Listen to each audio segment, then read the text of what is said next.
Hello friends, ધોરણ 11 commerce નો વિષય આંકડાશાસ્ત્ર ની અંદર આપણે ગયા લેક્ચરમાં ચેપ્ટર નંબર 2 માહિતીનું નિરૂપણની અંદર થોડીક સમજ મેળવી હતી, જેમાંથી માહિતીનો અર્થ આપણે જોઈ ગયા, માહિતીના પ્રકારો જોઈ ગયા.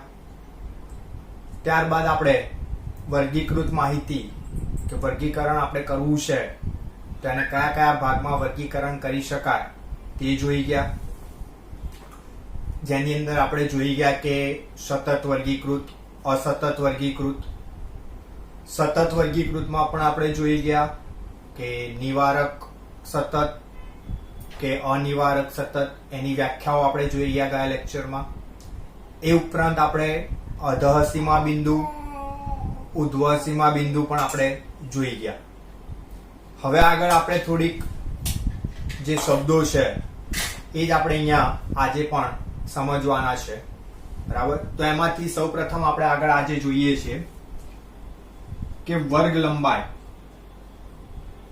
કોને કહેવાય, બરાબર. તો વર્ગ લંબાઈ એટલે ઉર્ધ્વ સીમા બિંદુ અને અધઃ સીમા બિંદુ વચ્ચેના તફાવતને વર્ગ લંબાઈ કહેવાય. ઉર્ધ્વ સીમા બિંદુ અને અધઃ સીમા બિંદુ વચ્ચેના તફાવતને શું કહેવાય છે? વર્ગ લંબાઈ કહે છે. એટલે કે વર્ગ લંબાઈનું સૂત્ર આપણે એવું લખી શકીએ કે વર્ગ લંબાઈ બરાબર ઉર્ધ્વ સીમા બિંદુ માઇનસ અધઃ સીમા બિંદુ, બરાબર. વર્ગ લંબાઈ બરાબર શું લખી શકાય? તો કે ઉર્ધ્વ સીમા બિંદુ માઇનસ શું કરી શકો તમે? અધઃ સીમા બિંદુ લખી શકાય. તો કોઈ પણ વર્ગની આપણે વર્ગ લંબાઈ શોધવી છે તો એના માટે આપણે આ ઉપયોગ કરવાનું થાય સૂત્ર કે ઉર્ધ્વ સીમા બિંદુમાંથી અધઃ સીમા બિંદુ શું કરવાના? બાદ કરવાના. ઓકે, સમજીએ એટલે ખ્યાલ આવે કે આપણી પાસે વર્ગ છે જુદા જુદા આવા કે 10 થી 20, 20 થી 40, 40 થી 60, 60 થી 80, 80 થી 110. ઓકે, એ જ રીતે આપણી પાસે બીજા વર્ગો પણ છે, જે વર્ગો છે કે 0 થી 9, 9 થી 19, 9 થી 20, સોરી, બીજા વર્ગો આપણી પાસે છે કે 0 થી 9, 10 થી 29, 30 થી 49, 50 થી 79, બરાબર, 80 થી 99. ઓકે, તો આ વર્ગો જે છે, વર્ગોની અંદર આપણે વર્ગ લંબાઈ શોધવી છે તો કેવી રીતે શોધાય? તો ચલો જોઈએ આપણે કે આમાં આ વર્ગ છે તો આ વર્ગની વર્ગ લંબાઈ કેટલી થાય? તો આપણને તો તરત ખ્યાલ આવે કે આ બંને વચ્ચેનું અંતર કેટલું? વર્ગ લંબાઈ કેટલી કહી શકીએ? 20 કહી શકાય. કેમ કે આનું ઉર્ધ્વ સીમા બિંદુ કેટલું? 40 અને અધઃ સીમા બિંદુ કેટલું? 20. બરાબર. તો આ બંને વચ્ચેની વર્ગ લંબાઈ શું કહેવાય? 20 એવું કહેવાય. એ જ રીતે અહીંયા જોઈએ તો આ બંને વર્ગની વર્ગ લંબાઈ કેટલી? 80 થી 110.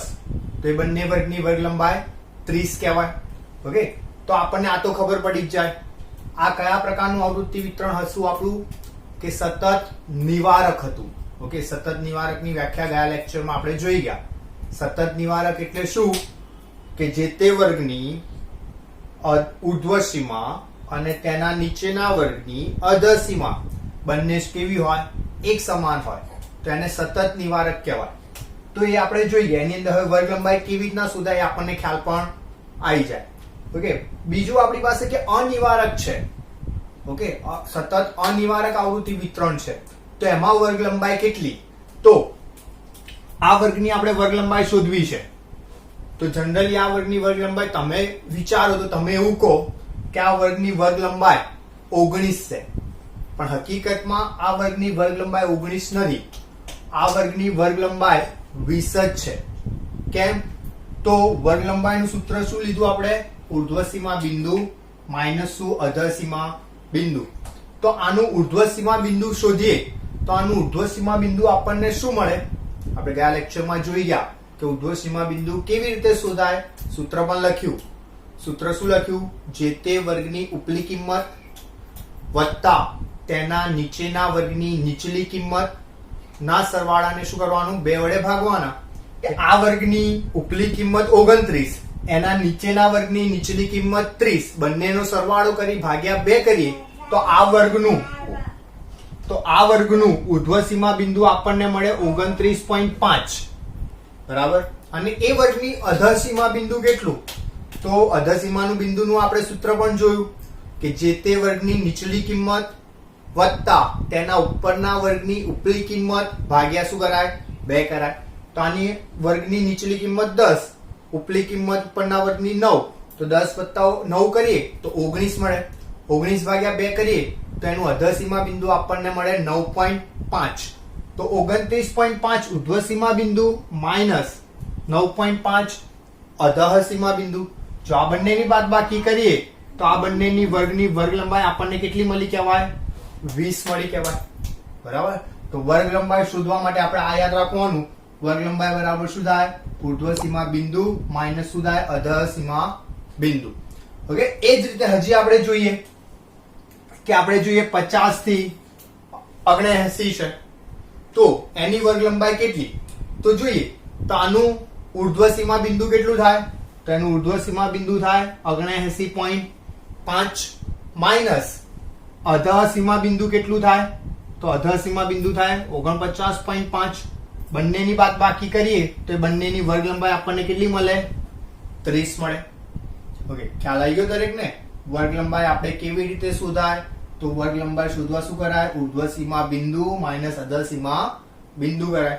આની અંદર તો આપણને ખ્યાલ આવે જ, બરાબર, કે આનું ઉર્ધ્વ સીમા બિંદુ 40 છે, અધર સીમા બિંદુ 20 છે. તો 40 માઇનસ 20 કરી દો તે વર્ગની વર્ગ લંબાઈ શું થાય? 20 મળી જાય. ઓકે. એટલે ખ્યાલ આવી ગયો. વર્ગ લંબાઈ આપણે અહીંયા આ રીતે શોધવાની હોય. ઓકે. વર્ગ લંબાઈ પછી આપણે બીજું જોઈએ મધ્ય કિંમત. તો મધ્ય કિંમત શોધવા માટેનું સૂત્ર છે કે મધ્ય કિંમત બરાબર જે તે વર્ગની નીચલી કિંમત વત્તા જે તે જ વર્ગની ઉપલી કિંમત નો સરવાળો ભાગ્યા 2. ઓકે. મધ્ય કિંમતની વ્યાખ્યા શું? તો જે તે વર્ગની નીચલી કિંમત અને ઉપલી કિંમતના સરવાળાને શું કરવામાં આવે? 2 વડે ભાગતા મળતી કિંમતને શું કહેવાય? મધ્ય કિંમત કહેવાય. એટલે મધ્ય કિંમત બરાબર નીચલી કિંમત વત્તા ઉપલી કિંમત ભાગ્યા 2. ઓકે. તો અહીંયા કોઈ પણ વર્ગની આપણે મધ્ય કિંમત શોધવી છે તો કેવી રીતે શોધાય? તો જોઈએ કે આ વર્ગની મધ્ય કિંમત શોધવી છે તો શું થાય? 20 વત્તા 40 થાય એટલે 60 થાય. 60 ભાગ્યા 2 તો એની મધ્ય કિંમત શું મળે આપણને? 30 મળે. એ જ રીતે આ વર્ગની શોધવી છે તો 60 વત્તા 80 140 ભાગ્યા 2 તો 70 મળશે. એ જ રીતે આ વર્ગની શોધવી છે તો 80 વત્તા 110 એટલે કે 190. એને 2 વડે ભાગીએ તો આપણને જવાબ મળે 190 ને આપણે 2 વડે ભાગીએ તો જવાબ મળે આપણને 95. ઓકે. તો આ આપણી મધ્ય કિંમત થઈ ગઈ. ઓકે. એ જ વસ્તુ સામે પણ હોય. અહીંયા પણ મધ્ય કિંમત શોધવા સરવાળો થાય 10 વત્તા 29 એટલે 39 ભાગ્યા શું કરાય? 2 કરાય. તો 39 ભાગ્યા 2 કરીએ તો આપણને જવાબ મળે 19.5. એ જ રીતે આ બધા જ વર્ગોની આપણે મધ્ય કિંમત શું કરી શકીએ? શોધી શકીએ. તો મધ્ય કિંમત શોધવા આપણે શું કરીશું? મધ્ય કિંમત બરાબર નીચલી કિંમત વત્તા ઉપલી કિંમત ભાગ્યા શું કરીશું? 2 કરીશું. ઓકે. એના પછી બીજું આપણે અહીંયા જરૂર પડે વિસ્તાર શોધવાનો. વિસ્તારને સંકેતમાં કહેવાય R. વિસ્તાર એટલે શું? તો વિસ્તાર એટલે આપેલ અવલોકનોમાં સૌથી મહત્તમ કિંમત અને સૌથી ન્યૂનતમ કિંમત વચ્ચેના તફાવતને વિસ્તાર કહેવાય, રેન્જ કહેવાય. બરાબર. સૌથી મહત્તમ કિંમત એટલે સૌથી મોટી કિંમત અને સૌથી નાની કિંમત બંનેની તફાવત, બંનેનો તફાવત મતલબ બંનેની બાદબાકી ને શું કહેવામાં આવે? વિસ્તાર તરીકે ઓળખાય. એટલે કે અહીંયા વિસ્તાર બરાબર આપણે આવું લખી શકીએ મહત્તમ કિંમત માઇનસ ન્યૂનતમ કિંમત. બરાબર. શું કરી શકીએ? મહત્તમ કિંમત માઇનસ શું લખાય? ન્યૂનતમ કિંમત. એટલે શું કરાય? વિસ્તાર મળે R. એને આપણે સંકેતમાં આ રીતે પણ લખી શકીએ કે R બરાબર XH માઇનસ XL, બરાબર. R બરાબર શું લખી શકાય? XH minus XL. XH એટલે મહત્તમ કિંમત, હાઈએસ્ટ કિંમત, અને XL એટલે લોએસ્ટ કિંમત, નાનામાં નાની કિંમત. બંનેની શું કરીએ? તફાવત, બાદબાકી કરીએ તો આપણને શું થાય? વિસ્તાર મળે. ઓકે, વિસ્તાર શોધવું આપણી પાસે એકદમ સરળ છે. આપણી પાસે જુદા જુદા અવલોકનો આપેલા છે, તો એ અવલોકનોમાંથી આપણે શું કરવાનું? સૌપ્રથમ મહત્તમ કિંમત શોધવાની અને ન્યૂનતમ કિંમત શોધવાની, અને બંનેની શું કરવાની? બાદબાકી કરવાની. જેમ કે અહીંયા મેં કોઈ અવલોકનો આપ્યા કે 6, 12, 18, 7, 10, 15, ઓકે, 20, 25 આટલા અવલોકનો આપ્યા. તો આમાંથી વિસ્તાર શોધવો છે, તો વિસ્તાર શોધવા શું કરશું? સૌથી મહત્તમ કિંમત આમાં કઈ? તો કે 25, અને સૌથી ન્યૂનતમ કિંમત કઈ? તો કે 6. બંનેનો તફાવત એટલે 25 માઇનસ 6 કરીએ તો આપણને જવાબ શું થાય? 19 મળે, જેને શું કહેવાય? વિસ્તાર કહેવાય. બરોબર. તો આ ત્રણ વસ્તુ આજે આપણે જોઈ. કઈ કઈ? વર્ગ લંબાઈ, મધ્ય કિંમત, વિસ્તાર. ઓકે, ત્યાર પછી બીજું કે આપણે વર્ગોની વર્ગ લંબાઈ નક્કી કરવી હોય તો સૂત્ર યાદ રાખવાનું છે. ઓકે, આપણને જુદી જુદી આવી માહિતી આપી છે અને આ માહિતી પરથી આપણે વર્ગો તૈયાર કરવા છે. બરાબર. તો કેટલી વર્ગ લંબાઈ લેવી? તો વર્ગોની વર્ગ લંબાઈ શોધવા માટેનું સૂત્ર આપણે યાદ રાખીશું કે વર્ગોની વર્ગ લંબાઈ બરાબર થાય વિસ્તાર ભાગ્યા વર્ગોની સંખ્યા. બરાબર. શું સૂત્ર લઈશું વર્ગોની વર્ગ લંબાઈ નક્કી કરવા માટે? વિસ્તાર ભાગ્યા વર્ગોની સંખ્યા. બરાબર. ઓકે, આ યાદ રાખવાનું. ઓકે, એ સિવાય બીજા બે સૂત્રો આપણે અધઃ સીમા બિંદુ અને ઉધ્વ સીમા બિંદુ શોધવા માટે યાદ રાખવાના છે. ઓકે, તો પહેલું અહીંયા લખું છું કે અધઃ સીમા બિંદુ.